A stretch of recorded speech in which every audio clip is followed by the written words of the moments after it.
Hello, everyone. This is Roger once again with Creating with Your Spiritual Universe. And thank you for tuning in. We've got another beautiful day here. And sure you can see, hopefully you can see them, my duck friends, which you've probably noticed in a couple of my other videos. They're always around, hanging out with me. Great to have them around, hearing a little bit of nature near the water. Again, thank you so much for tuning in. And I want to talk today about holographic projections and influences that create false impressions within your reality.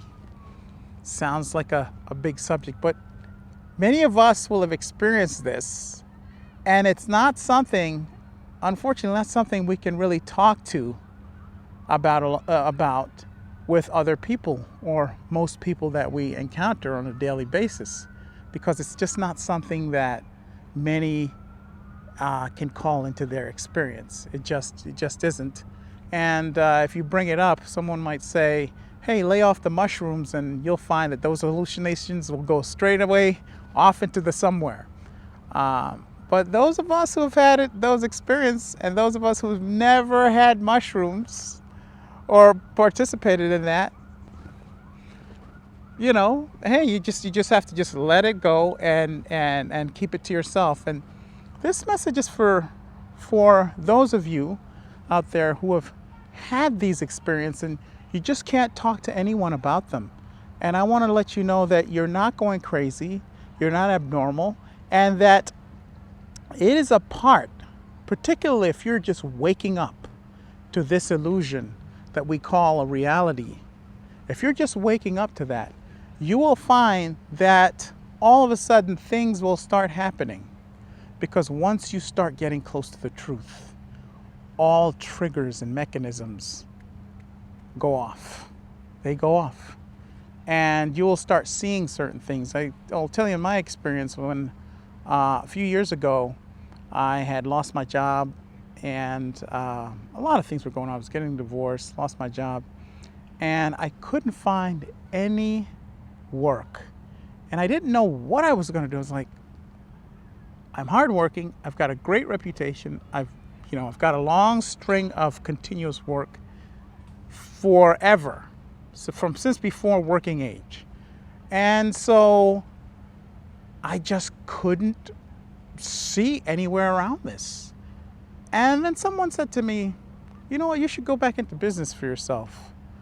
And I had done started a business. It was successful. And because of how I structured it, I burnt out. But it says, you know what, you know how to do it right. Just don't do the things you did before and you'll be fine. It was that simple. It was something I had done before. It was sitting right in front of me and I just couldn't see it. Just could not see it. Okay? So that's not a projection, but it's a blockage of some kind that is put in front of you. And of course, at that time I was waking up and I just couldn't see that, as simple as it was. And of course, in 6 months, I started the business. In 6 months, I was fine, paying all my bills and having all the money I needed to survive with no problem. But I couldn't see that. And I didn't really think much about it back then.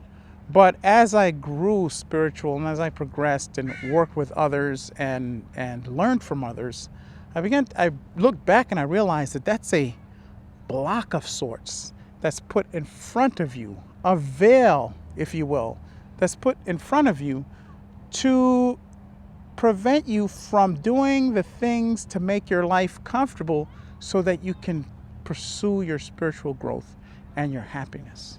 So this happens to a lot of us when we're waking up, okay? So what do you do about it?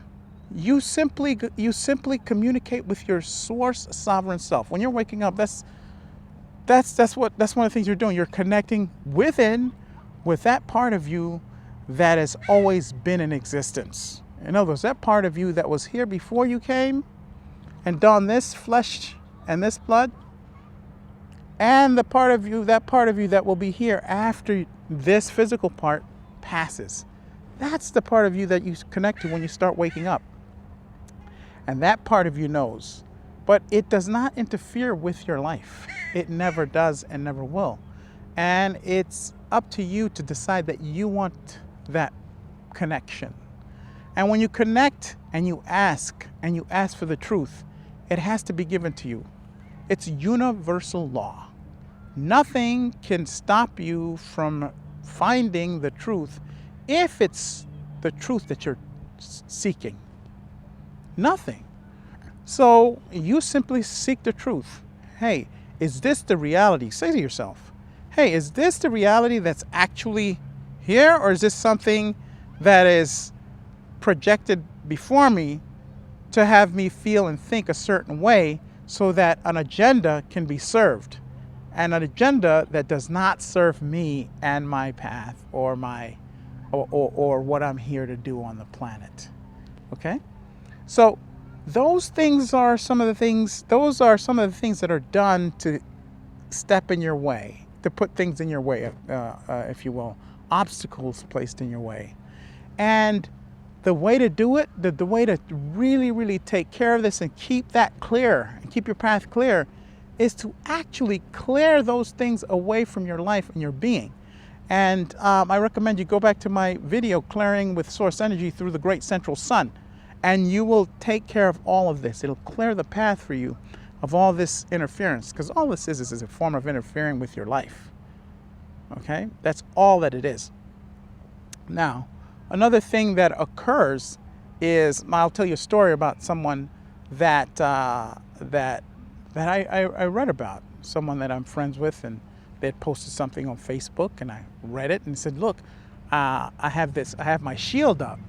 And those of you who are tuning in and not familiar with what this person's talking about is, every human being has the ability to create an etheric shield around them to protect them from other people's emotions, other people's energies, other people's thoughts, entities, anything. If you want to protect yourself from things that are not in your best interest coming from the outside, you can put up a shield. And so he said that he could see that his shield was being damaged, and he couldn't understand it because he kept rejuvenating it, and it still kept looking damaged. And he said he could, because his third eye is open. He said he could see the entity sitting outside just waiting for it to come down from all the assault that they were putting forth onto it. And he said he just sat there and he goes, no, I don't believe this. And as soon as he did that, he basically did not buy into, is what he did. He didn't buy into what he was looking at. And then the true nature of his shield was shown, and it was not damaged. It was a projection into his reality to make him think that something was happening that actually was not happening. That his shield was being deteriorated when actually it was not. Those are the kinds of projections that occur to us, especially if you have your third eye open. You should never just rely on one thing, one gift, or one of your senses. You should see and then feel and use all of it so that you make sure that you're sure that something isn't being tricked. Your third eye can be fooled. Everybody wants to see, but you have to know how to deal with that particular gift and that particular power. And so his third eye was being deceived. His inner eye was being tricked. And when he used his other senses, which is what we should all do, he was able to see that what was being projected to him was not really what was going on. So, just be diligent. Okay, with what you see. If you see, don't believe something the minute you see it. Vet it. Check it out. Ask for the truth. It must be revealed to you.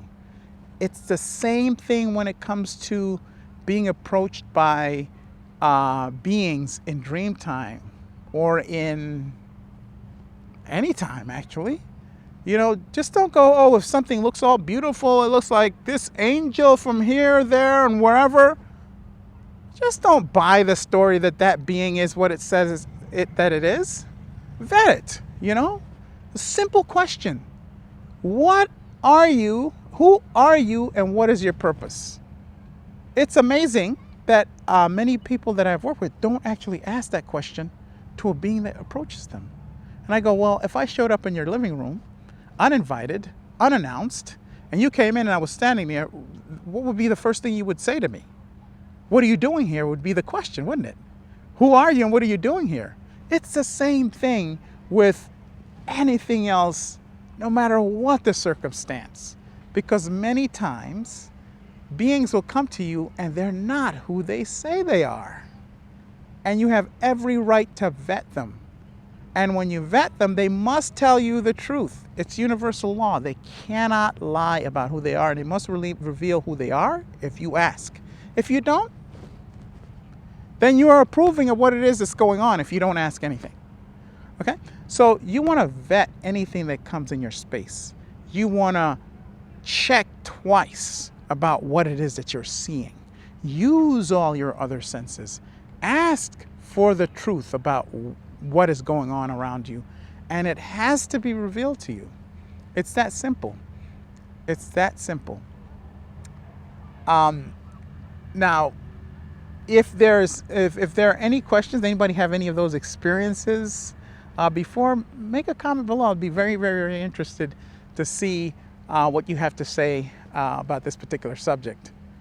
Now, thank you so much for tuning in, and until the next video, like, share, and subscribe. And remember, defy the taboo against you finding out who you really are.